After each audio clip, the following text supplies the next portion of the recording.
Now, tell me what it was like the second time when you went back. Had things changed very much in the year? Was there any culture shock when you went back?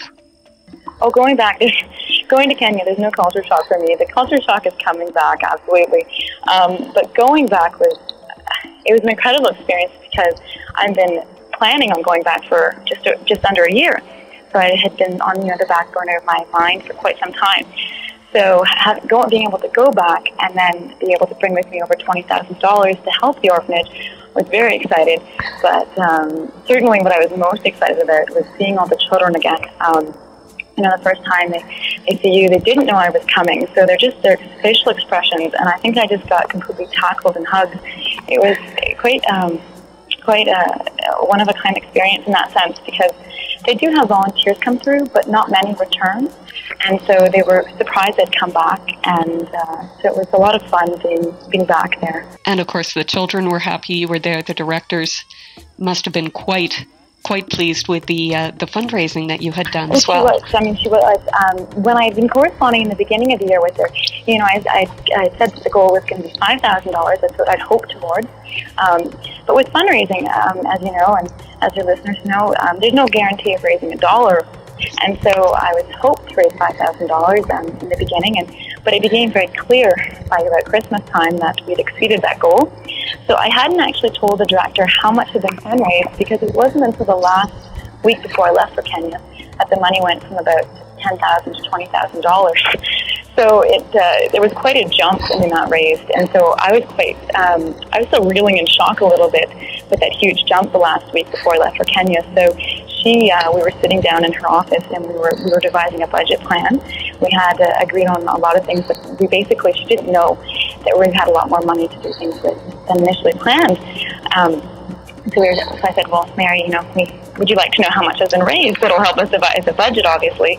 And so I wrote the figure down for her in Canadian dollars, and she was just blown away. Now, how did you raise all the money, and how did you get $10,000 in 1 week? Well, it was quite an experience. I started off with creating a website, and from that, I sold some T-shirts. I sold some to a friend, a volunteer in Taiwan, but mainly I would say a lot of the support came just from independent donations from the Peterborough community. People were incredibly generous, which I was just astounded with. And certainly a huge supporter was gained support of St. Catherine's Catholic Elementary School in the fall, and so they actually ended up raising over $8,000. And so that was an incredible amount to put towards Kenya Hope. But in January, they had bought, I think it was 300 T-shirts. So they had raised about $3,000 through that. And when I told you that the money doubled in the last week, they had a check presentation ceremony, and they had raised an additional $5,000. So their contribution totaled over $8,000. So that was surprising. And actually, on May 1st, we had an art auction hosted at the Art School of Peterborough. And we had a lot of community artists donate work. My sister's an artist, and she donated about 7 pieces. And that night, actually, the evening before I left, we raised $5,000 from the art auction. Wonderful. Now, this has obviously been a wonderful experience for you and for the children as well. Just one thing I want to ask you, there's been a lot of talk recently, a lot on the radio, in newspapers and so on, talk about how foreign aid has actually harmed Africa because there's a reliance on it rather than investment in businesses which can produce sustainable development. I just wonder, what's your thought on that? Well, Kenya Hope was created for the children to meet their nutritional needs. And I certainly can see the point or the side of debating whether or not financial contribution through aid really is the best avenue for helping impoverished Africa. But it's a great argument. But you take anybody and you put them at that orphanage with half a heart, and you ask about whether or not the money should go there or should it be invested in business. You see those protein deficient bellies, and you see the thinning and discolored hair, and I would argue that maybe the long-term issue is restructuring how aid is contributed, but I don't think that allowing people to suffer through malnutrition so that business can become sustainable is necessarily the best option for for the African youth, for the people who would be potentially running those businesses up tomorrow. So in terms of things like health, which is what Kenya Hope was created to help support, those are fundamental and primary needs.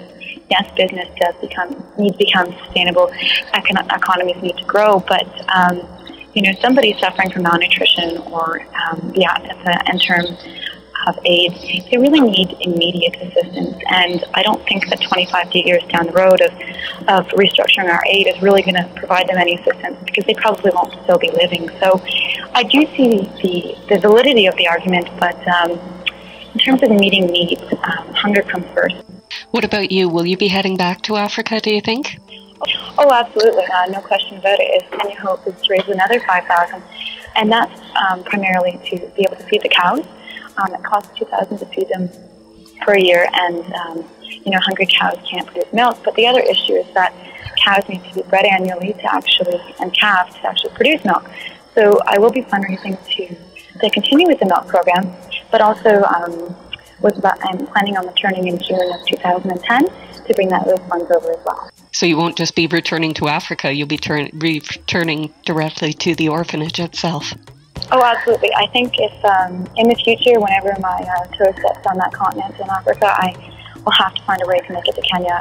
That's sort of, I would have to say my heart's in Kenya right now. Just, knowing so many children, it's really sort of changed, I think, my outlook on life. And if I am in Africa, I'm sure I can find a way to get to Kenya. That's wonderful.